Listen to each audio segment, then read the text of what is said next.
I think I've learned to just consciously slow down and learn that there is value in slowing down. There is value in taking time. The more that we can get comfortable being uncomfortable, the easier moving those shifts and understanding what our intuition and signals are suggesting is going to be our best next step, the more easy it's going to be for us to hear that accurately.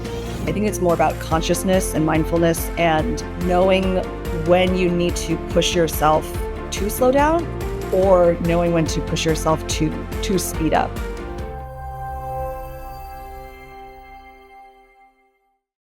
Joining me is Lynn Juang. Lynn is an award-winning creative leader, strategic consultant, and founder of Frameworks Consulting, providing brand and business strategy for design-focused leaders and creative agencies. With 2 decades of experience spanning branding, design, strategy, and operations, working with entrepreneurial, founder-led studios, she now works with clients on everything from brand foundations, strategic planning, organization design, change management, and leadership advisory. Welcome, Lynn. Thank you so much for having me. It's great to be here. I think what is really helpful for me, and it's not so much a tactic or a hack per se. I think it's just more of a mindset. I think it's about learning to take your time. And I think that we are conditioned to want to move very fast, right? Build fast, launch fast, succeed quickly, or as soon as possible. And those aren't inherently, bad things to aspire to or to work towards. But I think when we sort of blitz through things and don't take time to pause and take stock and take inventory of what's working, what's not working, what feels good, what doesn't feel good, we pay for it in the end. And so I think I've learned to just consciously slow down and learn that there is value in slowing down. There is value in taking time. There is value in moving at whatever speed or pace feels right at the time. And I also think that with slowing down, it allows the other things to rise to the forefront, right? Because when you're moving so fast, it's easy to gloss over things. It's easy to skip ahead. It's easy to avoid conflict. It's easy to avoid some of the things that you're like, I don't want to touch that. I'm just going to gloss through it and I'll kind of pretend that it's not there and kind of brush it under the rug. So I think when we coach ourselves to move a little bit slower, it forces us to reconcile with things that kind of come up, that we allow things to come up that we maybe, that are a bit challenging to confront. But I think that's healthy and I think that's necessary. And so I think giving myself the time and space to allow things to bubble up to the surface and then to address it pretty head on. And I will say, I have the advantage of, I don't have children, I don't have a partner, I don't have other, things in my life that many other people do that just frankly take up a lot of your time and your energy. And so it is probably easier for me, kind of running solo to do that for myself. But to the degree that I can, and I think to the degree that anyone is able to carve out time for themselves, it may not look like what it looks like for me because I have certain advantages of time. But I do think that really embracing the slowdown is incredibly important and valuable. And I think with that will start to your priorities and your values, I think, really start to come to the surface, right? You're not just barreling forward and kind of moving headlong into things and diving headfirst into things. I think it makes you a lot more present.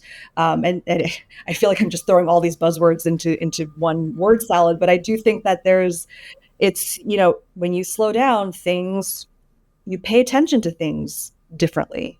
You let things come into focus in a different way, or into focus at all.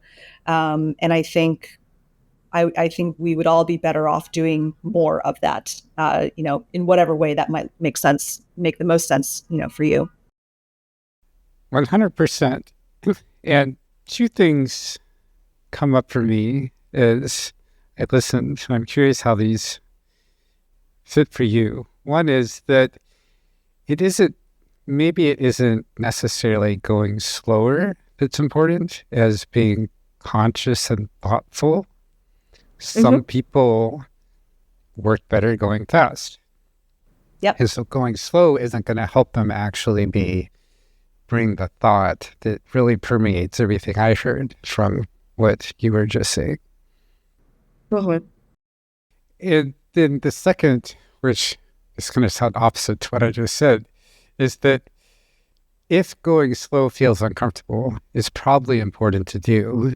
Just as if going fast feels uncomfortable, that's probably also important to do, because everything that we do as we're learning and growing, if we really want to move forward, is going to involve moving in some uncomfortableness.